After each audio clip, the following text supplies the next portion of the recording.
Hi, welcome to Regan Real Reviews. My name is Kathleen Regan. I am an actor, filmmaker, and a writer, and I watch a lot of film and TV, and these are my opinions. There may be some spoiler alert, so if you don't want to be spoiled, watch at your own risk. Today I'm just going to review one film, and that is a feature film that's out there right now called Anemone, which is co-written and starring Daniel Day-Lewis and directed by his eldest son, Ronan Day-Lewis. However, I want to address something first. I was having a little chat back and forth via text with my friend, and she thanked me for doing the recent review on the series Wayward. And Wayward, if you know, I liked it. I didn't give it 5 stars, but I thought it was good. But I really gave a lot of praise to Mae Martin, who they are the director, creator, showrunner, star of this entire series, and I just love them. I can't wait till they do some more things. And my friend was like, I didn't know, he was transgender. They were transgender. And I thought, yeah, I didn't mention that. And the reason I didn't mention that is because it really wasn't important to the story, right? It had no bearing if they were transgender or if they were an alien or if they were, a white male. It didn't matter. And I think a lot of times LGBTQ are put as an issue in the movie. Their sexuality, their sexual orientation is an issue. Like, oh my God, we have to deal with this. Oh, the big thing. Oh, we don't like them because they're this. It's always an issue. This is not an issue. This is a great actor and director and writer just doing what they do. And it's not important about their sexual orientation. It doesn't matter. So that's why I didn't mention it. So I hope you watch it and let me know what you think as well. Okay, Anemone. So I give it 1 reel. Now, my brother told me years ago, he said, if you're going to give like negative feedback to someone, right, telling them something maybe not so nice, you make it a compliment sandwich, right? You put a compliment up front, you put a compliment in the back, and then you put the nasty stuff in the middle. So that is what I'm going to attempt to do with Anemone. Again, this is starring and co-written by Daniel Day-Lewis, who we all love. His eldest son is co-writer and director Ronan Day-Lewis. It also stars Sean Bean, who I think is incredible, Samantha Morton, and I apologize, I forget the young boy's name as well, a 20-year-old boy. But there's basically 4 characters, that's it. And what the plot is that Daniel Day-Lewis is this hermit, lives in the backwoods in England in this like little shack, been there for, I think they kind of said 20 years. His brother, Sean Bean, leaves the town, says goodbye to Samantha Morton, leaves the town and tries to find his brother for, we don't know why at first, right? But we know he hasn't seen his brother in a long time because he has the coordinates of where he's living in this like Ziploc baggie that he has to like peel open. So you kind of get the idea he hasn't seen him in a while, right? So he goes to find his hermit brother and has to bring him back to town. So the whole movie is trying to uncover why he's coming back to town, why he left town, right? So compliment sandwich. So the movie is visually stunning. Very well done from a visual perspective. The shots in the scenery of England and the mountains and the water and the sun and the sunsets and the coloring and the drone work that you can see all of this, just beautiful. I mean, it was a stunning movie. There were parts in there that I even thought like the nature sounds were just really spot on, right? There was this huge hailstorm at one point. I'm talking like I'll get to that later, like hail like this big.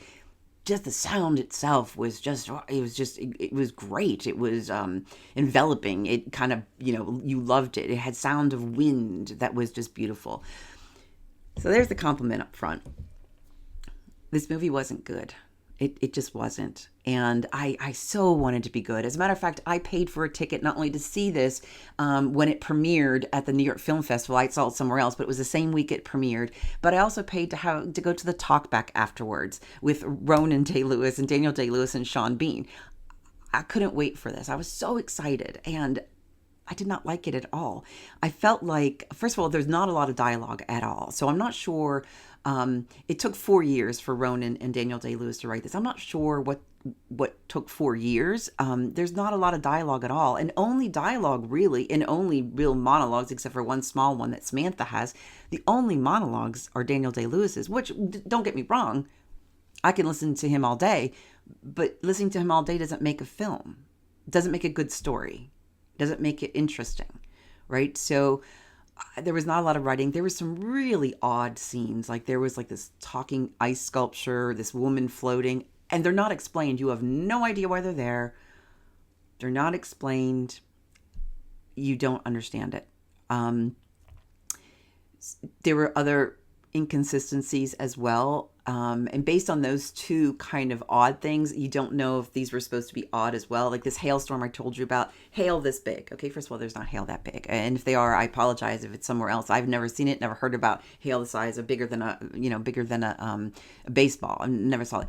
But this hailstorm's coming and everyone in town is like, oh my God, what's happening, right? However, it doesn't break any windows. I think it breaks maybe a car window, but like nothing else like really happens, right? It's got this wind and, like I said, the sound is amazing and all this stuff, and it doesn't really break anything. And then, Daniel Day-Lewis and his brother, Sean Bean, come out of the shack afterwards the next day, and these tiny little flowers, which by the name of the flower is Anemone, which is the name of the film. Now, these flowers are shown for about a hot second, so I'm not really sure why they named the entire film after those. But whatever. They come out after the storm, and these tiny little flowers are sitting off the stems, just perfectly perched on the ground. And they're like, my flowers. Okay, first of all, those things would have been halfway to the United States, like with that wind and that storm. There's no way they'd be sitting perfectly right on a path. Okay, that's not happening. Okay. There were other kind of inconsistencies there. There was also some technical things. One in particular, there was a scene where they're sitting at a bar and there's a big bay window. And one part of the scene, they're sitting here and you're just looking out. The other one, there's a payphone out there and Sean Bean's at the payphone. There's a hedge by the payphone. And at one point in the left-hand side, I see someone's head bobbing over the hedge. And I'm like, it's like a crew. It happened like twice. Then there was like a small movement over here, like maybe it was a boom or something. It was some like little technical things. You're like, really? The other things that kind of brought me out was this 20-year-old young man in the beginning. He's seen at the beginning, very beginning, and he's laying on his bed and he's like this, and he's very upset, and he's wearing this like striped t-shirt or t-shirt with stripes on it, and his knuckles are all bloody and like he had just gotten in a fight. And they're raw and they're bloody, right? And Sean Bean says something and kind of leaves, right? So then a few days pass. Well, we know it's a few days because Sean Bean's going through the woods and it's day and night, right? We see this. And they show this young lad again, and he's got the same shirt on, and his knuckles are still bloody. You didn't wash in how many days, right? So then fast forward another couple days. The kid's got the same shirt on and the same bloody knuckles. It just didn't make sense. And maybe that's me being picky as someone who's a filmmaker. But let me tell you, if I am not sitting there picking out things, then that means I'm totally engrossed in what I'm watching. And the fact that I am noticing all these things the first time around, right? Sometimes I notice them like the second time I watch them. And yes, I do watch things 2 or 3 times, even if I don't like them, because I want to figure out why I don't like them. If I am picking these things out immediately, then this did not hold my attention at all. So that, that was it. So also, I heard that Steven Spielberg was sort of a mentor for Ronan Day-Lewis and gave him advice on this film. And I think that's great. I think if you can pull on the powers that be, I think that's wonderful. And Ronan Day-Lewis, I mean, good for you. This is your first feature right out of school. He went to Yale. After Yale, he started writing this with his father, and I think he said he traveled Europe as a painter because his mother is Rebecca Miller, if you don't know that, and Rebecca Miller's father is Arthur Miller. Big shoes to fill, right? Mm-hmm. So anyway, he must have called on Steven Spielberg to give advice on this film. Not sure if Steven got a rough cut of this and gave it a thumbs up, but I tend to think not. I felt like Ronan has really good ideas, but I felt like when you talk to a lot of college students, and I did this myself after college, is when you talk to them and I don't care what subject they studied, right? The first conversation we have with them after they graduate, they throw everything that they learned about that subject in one conversation, whether it was a part of that conversation or not. And you sit there talking to them going, yeah, great. Yeah, Ronan, you don't have to throw everything that you learned into one film, right? We want to see more from you. You don't need to give us everything up. Don't give us everything up front, right? Don't give us everything up front. Okay, the compliment on the back end. I did see these three gentlemen, Sean Bean, Daniel Day-Lewis, and Ronan Day-Lewis, in a talkback afterwards. And a lot of times when you go see maybe someone that you idolize in a talkback and you're really excited, sometimes it can be really disappointed. You can figure out that maybe, they're egotistical or unintelligent, and you're like, ugh, why did I go to that talkback?